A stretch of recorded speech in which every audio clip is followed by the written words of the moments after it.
ونستغفره ونؤمن به ونتوكل عليه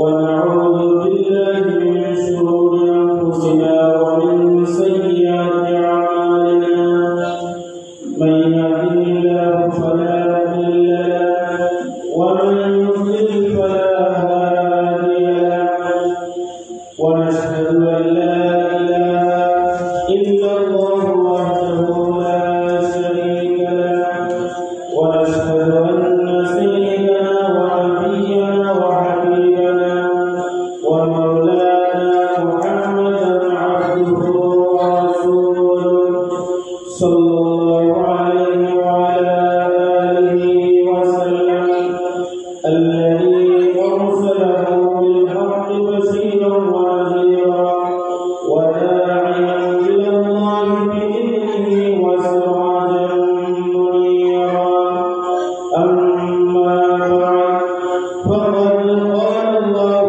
تعالى في كلامه المجيد أعوذ بالله من الشيطان الرجيم بسم الله الرحمن الرحيم لقد من الله على المؤمنين إذ بعث فيهم رسولا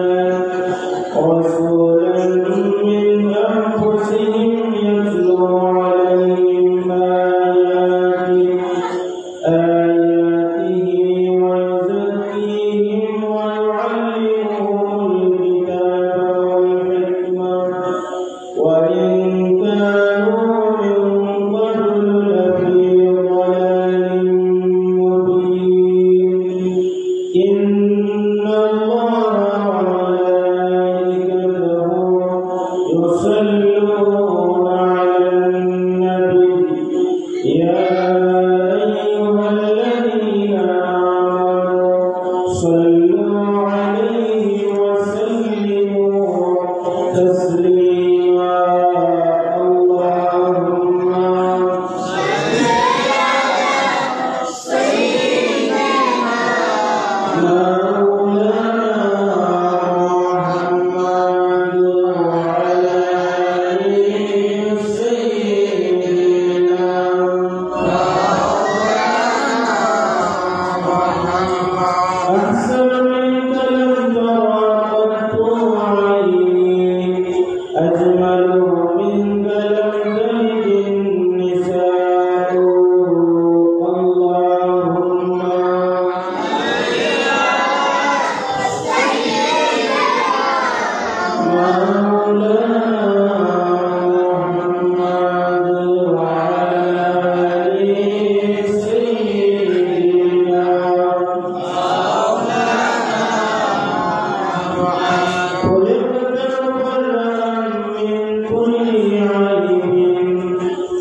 সম্মানিত সভাপতি আমাদের এলাকা শাহবাগ মসজিদের সম্মানিত খতিব এবং প্রেসিডেন্ট হযরত মাওলানা মুন্নী সাহেব আজকের মাহফিলে প্রধান অতিথি হিসেবে উপস্থিত থাকবেন শামসুল উলামা আল্লামা ফজলুল সাহেব সুযোগ্য নাতি ঢাকা বিশ্ববিদ্যালয়ের আরবি বিভাগের সম্মানিত সহযোগী অধ্যাপক হযরত মাওলানা আহমদ হোসেন চৌধুরী পূর্বরাই, আমাদের মাহফিলের সম্মানিত বিশেষ অতিথি, আমার পাশেই বছর মঞ্চভূষ্ট রায়পুর মাদ্রাসার সম্মানিত শিক্ষক হযরত মাওলানা হাফিজ কাজী মোহাম্মদ আহমদ সহ এলাকার মুরব্বিয়ান কিরাম, নওজোয়ান ভাইরা, ছোট্ট শিশু বন্ধুরা, আমরা রব্বুল আলামিনের দরবারে প্রাণ খুলে শুকরিয়া আদায় করছি যে রব্বুল ইজ্জত আমাদের আপনাকে আজকে এই মিলাদুন নবীর মাহফিলে উপস্থিত হওয়ার তৌফিক দান করেছেন। এইরকম একটা মাহফিলের আয়োজনের সুযোগ রব্বুল আলামিন আমাদের করে দিয়েছেন, আমাদেরকে আলোচনা করার শোনার তৌফিক দান করেছেন। আমরা সকল অন্তঃস্থল থেকে শ্রদ্ধা ভক্তির সাথে কালিমাতুশ শুকর উচ্চারণ করছি আলহামদুলিল্লাহ।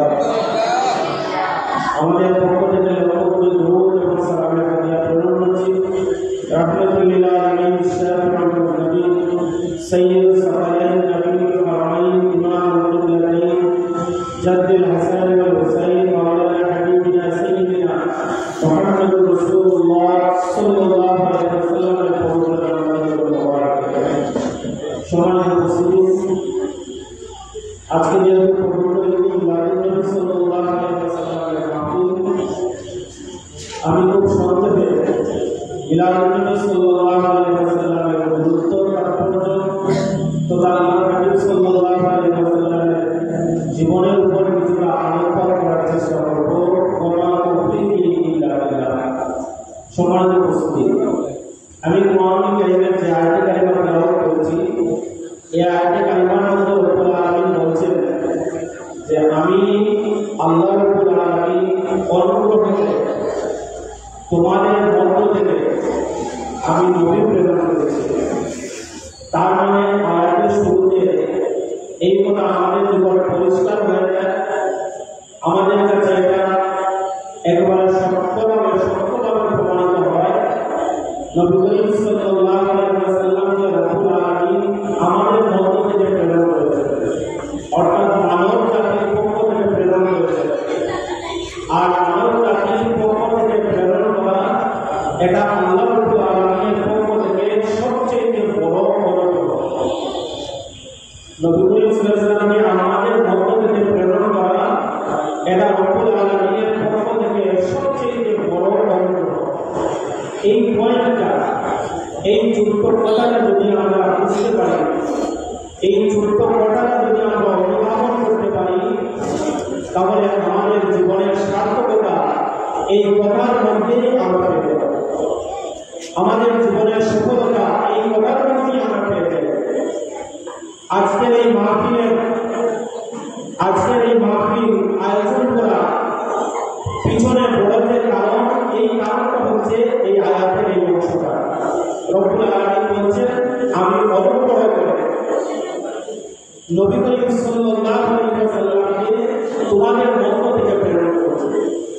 এখন আপনারা বলেন, আল্লাহর পক্ষ থেকে আল্লাহ যদি খুশি হয়ে আমাদেরকে কোনো নিয়ামত দান করেন, আমাদেরকে আমাদের প্রতি যদি করুণা করেন, তাহলে আমাদের জন্য অপরিহার্য দায়িত্ব হয়ে যায় এই নিয়ামতের যথাযথ কৃতজ্ঞতা প্রকাশ করা।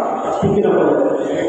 আমরা যদি আল্লাহর পক্ষ থেকে এত বড় নিয়ামত পেয়ে এই নিয়ামতের যদি শুকরিয়া আদায় না করতে পারি, এটা হবে আমরা মানব জাতি হিসাবে আমাদের জন্য চরম ব্যর্থতা।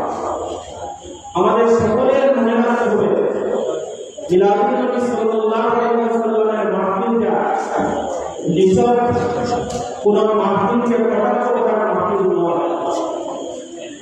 এই মাহফিল কাউকে আলাদা করার কোনো মাহফিল নয়, বরং এই মাহফিলটা হচ্ছে আমাদের শুকরিয়া আদায়ের মাহফিল, আমাদের কৃতজ্ঞতা প্রকাশের মাহফিল। এই মাহফিলের নাম হচ্ছে ঈদে মিলাদুন নবী সাল্লাল্লাহু আলাইহি ওয়াসাল্লাম। আপনারা এবার বলবেন যে এখানে আমরা ঈদ কোথায় দেখলাম?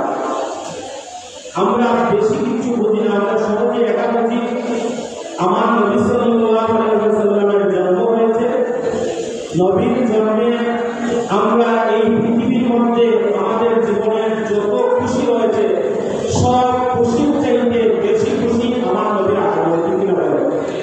আমার নবীর আগমনে আমরা সবচেয়ে বেশি, আমার নবীর আগমনে আমরা যতটুকু খুশি হয়েছি পৃথিবীর কোনো আনন্দের যতটুকু আমরা খুশি হয়ে যায়। এই কথাটাকে আমরা সংক্ষেপে বুঝিয়েছি ঈদের মিলাদ নবী, এই শব্দের মাধ্যমে অর্থাৎ নবীর মিলাদে আমরা খুশি। একটা আওয়াজ বলে নবীর মিলাদে আমরা খুশি, নবীর মিলাদে আমরা খুশি, এটাকে আমরা আরবি ভাষায় বলি ঈদে মিলাদ নবী।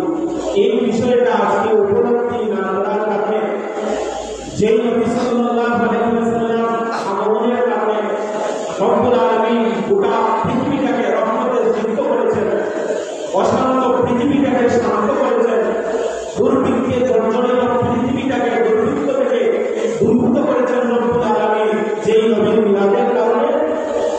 এই মিলাদ শব্দটার মর্যাদার উপলব্ধি না করার কারণে আজকে আমরা মিলাদুন নবী সাল্লাল্লাহু আলাইহি ওয়াসাল্লামের মাহফিলকে ভিন্ন ঘাটে আখ্যায়িত করা অপচেষ্টায় কিছু মানুষ যুক্ত হয়েছে।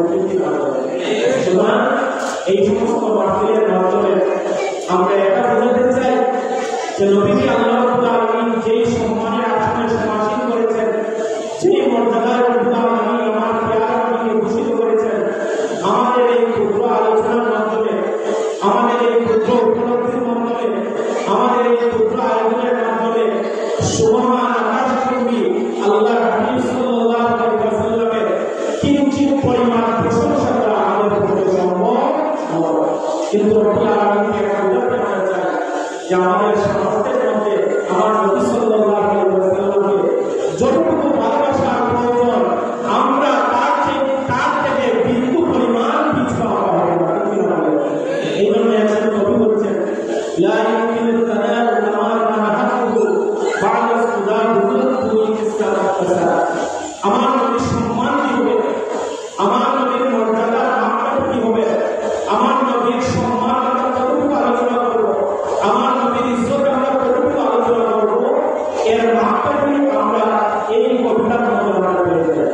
তিনি তার কবিতা লিখতে লিখতে একেবারে শেষে লিখছেন ইয়া রাসূলুল্লাহ ইয়া হাবিবাল্লাহ, হে রহমতের নবী, আপনার সামনে কসিদা আমি লিখতে পারব, তবে আমার শেষ কথা হচ্ছে লা ইউমিনু তানালু আপনাকে রব্বুল আলামিন যেই সম্মানে সমাসীন করেছেন, যেই সম্মানে ভূষিত করেছেন, যেই সম্মান আল্লাহ দিয়েছেন, ওই পরিমাণ হক অনুযায়ী আমার পক্ষে আপনার এই সম্মান বর্ণনা করা আমার পক্ষে সম্ভব নয়। তবে আমি একটা ছোট্ট কথা বলছি, রব্বুল আলামিন ওনার পরে এই পৃথিবীতে গোটা জাহানের যাকে সম্মানের আসনে আপনার পরে আপনি বসেছেন, তিনি হচ্ছেন আপনার হাবিব জনাব মুহাম্মদুর রাসূলুল্লাহ সাল্লাল্লাহু আলাইহি ওয়াসাল্লাম।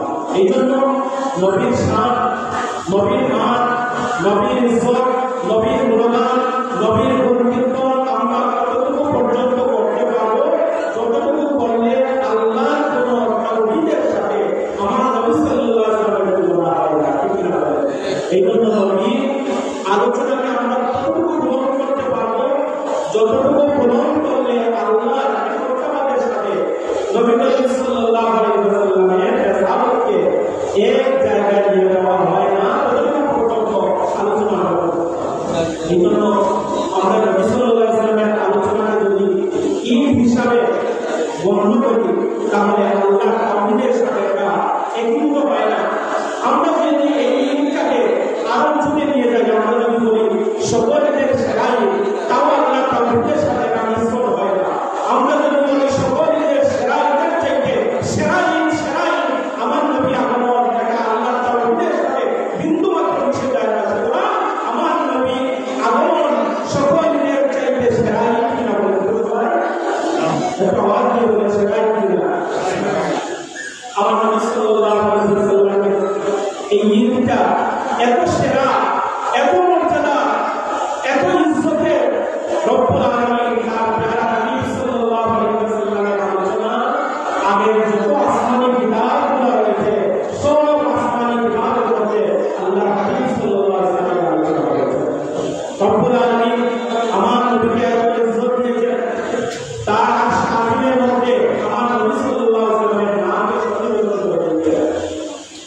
নবী সাল্লাল্লাহু আলাইহি ওয়াসাল্লামকে এত বেশি ইজ্জত দিয়েছেন, আমার নবী সাল্লাল্লাহু আলাইহি ওয়াসাল্লামের গোটা বংশধারাকে রব্বুল আলামিন পবিত্র বানিয়ে দিয়েছেন। এবার বলবেন কিভাবে? রব্বুল আলামিন কোরআনুল কারীমের মধ্যে বলছেন ওয়াওয়ালিদিন ওয়া মা ওয়ালা, ওয়াওয়ালিদিন ওয়া মা। রব্বুল আলামিন বলছেন যে নবী করিম সাল্লাল্লাহু আলাইহি ওয়াসাল্লামের বাবার সম্পদ এবং তিনি যা জন্ম দেন তা। এবার আসেন রব্বুল আলামিন কোরআনুল কারীমে কোন সম্পদ করে বিষয়টা একটু উপলব্ধি করবেন, একটা উপলব্ধির বিষয়, একটা বোঝার বিষয়, আমাদের চিন্তার বিষয়, আমাদের গবেষণার বিষয় যে রব্বুল আলামিন এত বিশাল, যার বিশাল সাথে কোনো কিছু তুলনা করা যায় না। লাইসা কামিসলিহি শাই, আল্লাহর সাথে কোনো কিছু তুলনা করা যায় না। এত বিশাল রব যা আমাদের জ্ঞান দ্বারা আমরা কল্পনা করতে পারবো না। কুল হুয়াল্লাহু আহাদ, আল্লাহুস সামাদ, লাম ইয়ালিদ ওয়া লাম ইউলাদ। আমরা কল্পনা করতে পারবো এত বিশাল রব্বুল আলামিন তিনি কসম কেন করেন? আর কসমের দরকার নাই, তিনি তো বললেই হলো। তিনি কসম কেন করেন? রব্বুল আলামিন কসম করেন এই জন্য আমাদেরকে ওই বিষয়ের গুরুত্ব বোঝানোর জন্য। ঠিক না বলেন? কোরআনে রব্বুল আলামিন যে কসম করেছেন কোরআনুল কারীমে, এই কসমগুলো রব্বুল আলামিন এমনি করেন না। রব্বুল আলামিন গুরুত্ব বোঝানোর জন্য যেই বিষয়ের কসম করেন ওই বিষয়ের গুরুত্ব বোঝানোর জন্য। তাহলে আমাদের ভিতরে একটা পরিষ্কার হয়ে যায় রব্বুল আলামিন তার বাবার কসম করেছেন, তার বাবার গুরুত্ব বোঝানোর কারণে নাকি গুরুত্বহীন হওয়ার কারণে, তার বলেন গুরুত্ব বোঝানোর কারণে। এবং তিনি যা জন্ম দেন অর্থাৎ ওনার অবকাশ থেকে যারা জন্মগ্রহণ করবেন তাদের গুরুত্ব বোঝানোর জন্য ওয়ালিদিন ওয়া মা ওয়ালা শব্দটা কোরআনুল কারীমে ব্যবহার করেছেন। তার মানে রব্বুল আলামিন বোঝাতে চাইলেন, এখানে আপনারা বলবেন যে ওনার বাবার নাম আব্দুল্লাহ, রব্বুল আলামিন ওনার বাবার নাম কসম করতে পারতেন। বাবার কসম না করে ওয়ালিদ শব্দ ব্যবহার করে রব্বুল আলামিন কি বুঝিয়েছেন? সংক্ষেপে এর জবাব হচ্ছে মুফাসসিরিন কেরাম দিয়েছেন যে এর জবাব হচ্ছে আল্লাহ হাবিব সাল্লাল্লাহু আলাইহি ওয়াসাল্লাম সাইয়্যিদুনা হযরত আদম আলাইহিস সালাম থেকে শুরু করে ইব্রাহিম আলাইহিস সালাম পর্যন্ত, ইব্রাহিম আলাইহিস সালাম থেকে শুরু করে তার বাবা আব্দুল্লাহ পর্যন্ত এই পৌরুষে এই পিতৃপুরুষ দ্বারা সবার কসম রব্বুল আলামিন কোরআনুল কারীমে বর্ণনা করেছেন। আওয়াজ দিয়ে বলুন সুবহানাল্লাহ। এই জন্য আমরা নবী সাল্লাল্লাহু আলাইহি ওয়াসাল্লামের এই ধারা, এই বংশ পরম্পরায় কোনো মুশরিক নাই, কোনো মুশরিক নাই, কোনো বেদাতি নাই, কোনো আল্লাহ ভয় করেন নাই, এমন কোনো মানুষ আল্লাহ হাবিব সাল্লাল্লাহু আলাইহি ওয়াসাল্লামের বংশ পরম্পরা নাই। এবার আসেন আমাদের আকীদার প্রশ্ন। আকীদা বলতে এটা যে আমাদের সমাজে কিছু জ্ঞানপাপী ব্যক্তিরা আছেন, এটা আমাদের উপলব্ধির বিষয়, আমাদের মান চলে যাবে এই বিষয়টা উপলব্ধি আমরা যদি না করি। বিষয়টা হচ্ছে আমাদের সমাজে কিছু মানুষ আছে তারা আল্লাহ হাবিব সাল্লাল্লাহু আলাইহি ওয়াসাল্লামের বাবায় আলোচনা করতে গিয়ে তারা আজকে বলছেন আল্লাহ হাবিব সাল্লাল্লাহু আলাইহি ওয়াসাল্লামের বাবা এবং মা রাসূল সাল্লাল্লাহু আলাইহি ওয়াসাল্লামের জন্মের আগে ছিলেন, আইয়ামে জাহিলিয়ার যুগে অধিবাসী থাকার কারণে তারা জাহান্নামের অধিবাসী থাকার জন্য আওয়াজ দিয়ে বলেন আলহামদুলিল্লাহ। তারা যদি জাহান্নামের মধ্যে আমার আল্লাহ রাব্বুল আলামিন এই বংশ পরম্পরা কসম কোরআনুল কারীমের মধ্যে বলছেন খারাজতু মিন নিকাহি ওয়ালা আখরুজু মিন সিফাহি মিল্লাতুন আদম লাম ইউসিবনি মিন সিফাহি জাহিলিয়াত। আমি আমার বাবা এবং মায়ের বৈবাহিক বন্ধনে আবদ্ধ হওয়া বৈধ সন্তান, আমার এই বংশ পরম্পরা হতে জাহিলি যুগের কোনো অজ্ঞতা, কোনো প্রবণতা, কোনো অশ্লীলতা আমার বংশের মধ্যে স্পর্শ করে না। আমার কেউ বলছে কোরআনুল কারীমের আয়াতে রব্বুল আলামিন বলেছেন ইন্নাল্লাযীনা ইয়াযুনুল্লাহ ওয়া রাসূলাহু আ'লামুল্লাহু ফিদ দুনিয়া ওয়াল আখিরাহ। যেই বিয়াদব, যেই বান্দর আমার নবীকে কষ্ট দিবে এবং আমাকে কষ্ট দিবে, লা'নাহুল্লাহু ফিদ দুনিয়া ওয়াল আখিরাহ, আল্লাহ পক্ষ থেকে দুনিয়া তাদের উপর গজব লাঞ্ছনার জীবন অবধারিত এবং আখিরাত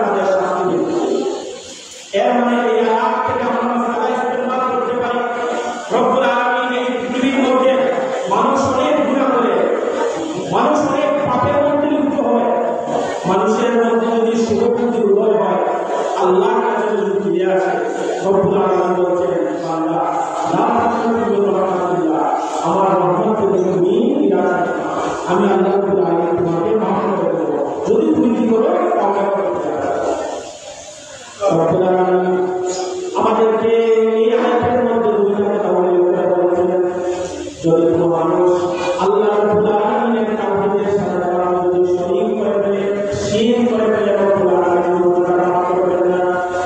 আর দুই নম্বর হচ্ছে কোনো মানুষ যদি তার হাবিব সাল্লাল্লাহু আলাইহি ওয়াসাল্লামের সাথে তাআদুব করে রব্বুল আলামিন তাকে ক্ষমা দিবেন না।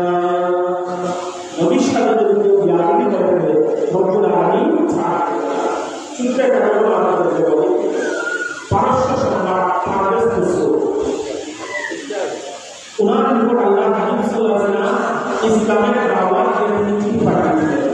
আল্লাহ হাবিব ওই মদিনার জিন্দেগিতে শেষ দিকে আল্লাহ হাবিব বিভিন্ন দেশে ইসলামের দাওয়াত দিয়ে রাষ্ট্রের চিঠি পাঠাতেন। এক পর্যায়ে পারস্য সম্রাট পারভেজ খুসরো আল্লাহ হাবিব সাল্লাল্লাহু আলাইহি ওয়াসাল্লাম চিঠি পাঠালেন, ইসলামের দাওয়াত দিয়ে চিঠি পাঠানোর পর চিঠিটা যখন তার হাতে পৌঁছলো, হাতে পৌঁছানোর পর সে চিঠিটা নিল, একটু খেয়াল করেছে সে চিঠিটা নিল। চিঠিটা নেওয়ার পর সে চিঠিটাকে যিনি নিয়ে গিয়েছেন তার সামনে আমার নবী সাল্লাল্লাহু আলাইহি ওয়াসাল্লামের পবিত্র হাত মোবারক দিয়ে লেখা যে চিঠি, ওই চিঠিটা সে টেনে ছিঁড়ে এবং যে ভূত আল্লাহ নবী সাল্লাল্লাহু আলাইহি ওয়াসাল্লাম পাঠিয়েছেন তাকে সে শহীদ করল এবং পুনরায় করল। আমার নবী সাল্লাল্লাহু আলাইহি ওয়াসাল্লামের পর এই সংবাদ যখন পৌঁছল, আমার নবী সাল্লাল্লাহু আলাইহি ওয়াসাল্লাম এত বেশি আল্লাহ হাবিব সাল্লাল্লাহু আলাইহি ওয়াসাল্লাম দুঃখিত হলেন। আল্লাহ হাবিব সাল্লাল্লাহু আলাইহি ওয়াসাল্লাম এত বেশি কর্মঠ হলেন ওদের মাঝে আল্লাহ হাবিবের নাম কষ্টের পর কষ্ট আল্লাহ হাবিব সাল্লাল্লাহু আলাইহি ওয়াসাল্লাম ওদের মাঝে সহ্য করেছেন। হযরত জিবরিল আল্লাহ হাবিবকে বললেন, ইয়া রাসূলুল্লাহ আপনি একটু দোয়া করেন, আমি এই উহুদের তিনটা পাহাড়ের উপরে ওই মুনাফিকদের মুশরিকদের কাছে ধ্বংস করে দেই। আল্লাহ হাবিব সাল্লাল্লাহু আলাইহি ওয়াসাল্লাম বললেন, আমি যদি দোয়া করি রব্বুল আলামিন কবুল করবেন, মানুষগুলো মারা যাবে, মারা যায়, আমি ইসলামের দাওয়াত আমি তাদের কাছে পৌঁছাবো। আল্লাহ হাবিব বললেন না, আল্লাহ হাবিব ওই জায়গায় অবস্থান করলেন না। কিন্তু পারভেজ খুসরো আল্লাহ হাবিব সাল্লাল্লাহু আলাইহি ওয়াসাল্লামের সামনে দাঁড়ানো ইতিহাস সাক্ষী আল্লাহ হাবিব সাল্লাল্লাহু আলাইহি ওয়াসাল্লাম এত বেশি কর্মঠ হলেন। হাদিসের মধ্যে আল্লাহ হাবিব সাল্লাল্লাহু আলাইহি ওয়াসাল্লাম দোয়া করলেন, আল্লাহুম্মা আসবিহু কুল্লান মাসাক।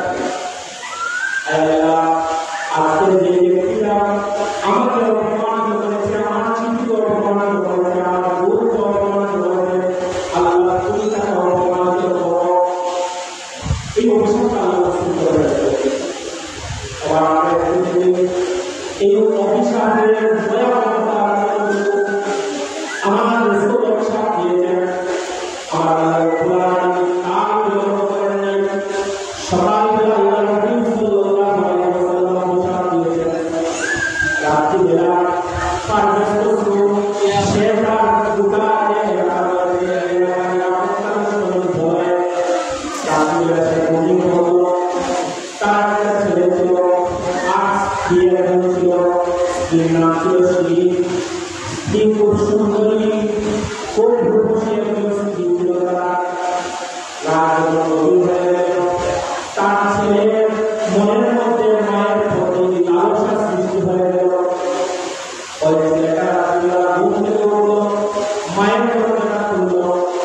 মায়ের সাথে যখন সে মায়ের সাথে যখন খারাপ কথা করতে যাবে, মাকে অপমান করতে যাবে, তখন আমার বাবা খেয়ে ফেলে গেলাম, আমার বাবা যদি আমাকে এই সম্মানটা যদি আমার বাবা ছেড়ে ফেললেন, তাহলে সে বাবা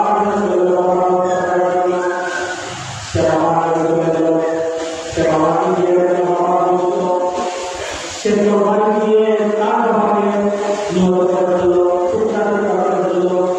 যেভাবে সে আল্লাহ হাবিব সাল্লাল্লাহু আলাইহি ওয়াসাল্লামের এই সাহাবীকে শহীদ করেছিল, ঠিক ওইভাবে তার ছেলে বাবা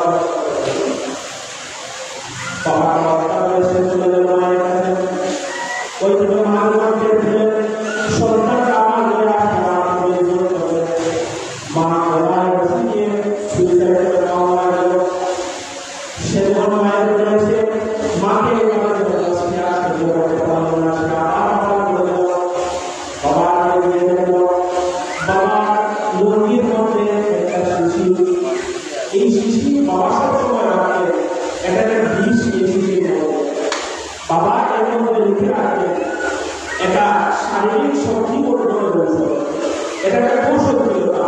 তাকে যদি শত্রুপক্ষ আক্রমণ করতে পারে তাহলে শত্রুপক্ষরা ওই শিশি যখন দেখবে ভালো উপকারী কৌশল এবং এটা আলোচনা ছাড়া কেউ কিনতে পারে না, তখন মানুষ এটা বর্তন করবে আর এর মধ্যে বিষ মিশিয়ে দেওয়া সন্তান যখন সন্তানের বাবার কথা বলেছে মা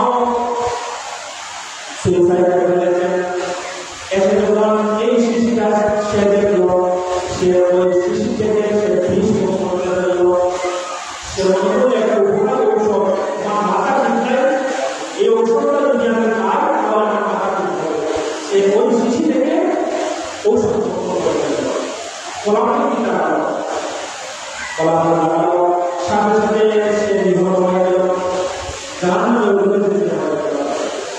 তার মানে রাসূলুল্লাহ সাল্লাল্লাহু আলাইহি ওয়াসাল্লামের সাথে সে বিয়াদবি করেছিল, রাসূলুল্লাহ সাল্লাল্লাহু আলাইহি ওয়াসাল্লাম দিয়েছেন তারপর রব্বুল আলামিন গোটা পরিবারকে ইজ্জত করে দিয়েছেন। কি বলে সুবহানাল্লাহ, আমাদের সবাইকে মনে রাখতে হবে আমরা আল্লাহর সামনে আরজ করে আল্লাহর কাছে মাফ চাই, রব্বুল আলামিন আমাদের মাফ করে দেওয়া সবার দোয়া করতে থাকে।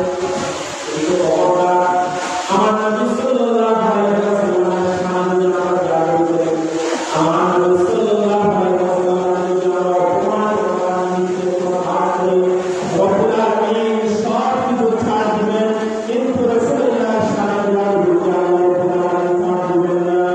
ঠিক কি না? রাসূলের প্রেমের বিমুখ হয় যত কাজ করবে প্রত্যেকটা কাজের উপর আপনি কবুল করবেন, যদি ওই উদ্দেশ্য না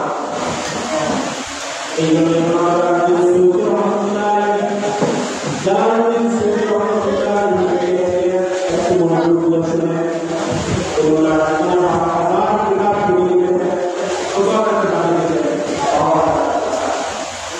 ওই কিতাব যখন তিনি লিখছেন তিনি এখন আমাদের প্রশ্ন আসবে এত বড় একজন গুরু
Ini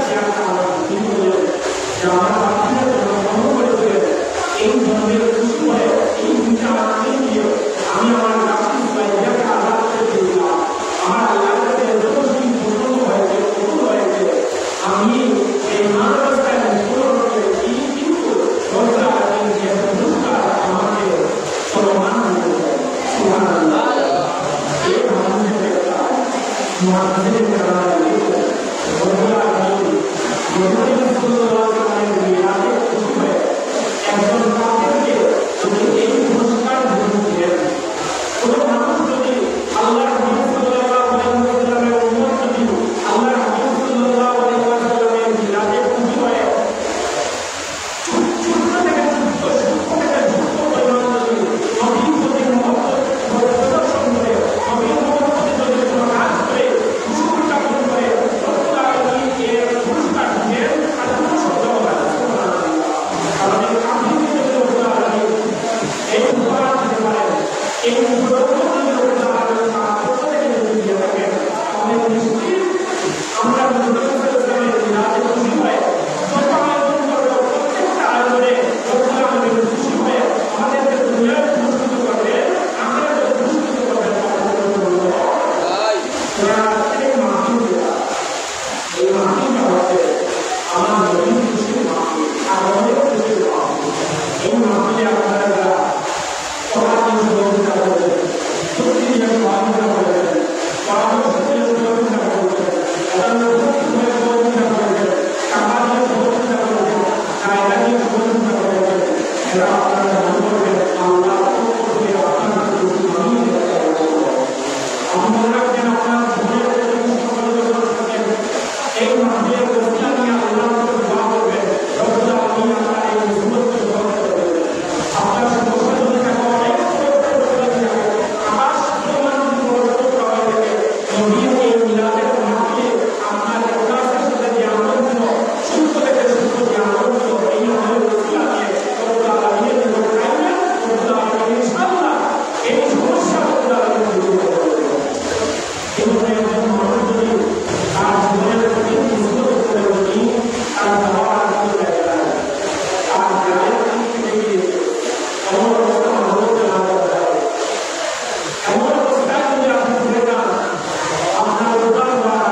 Gracias.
এটা হাদিস পরিণত করতে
Yeah.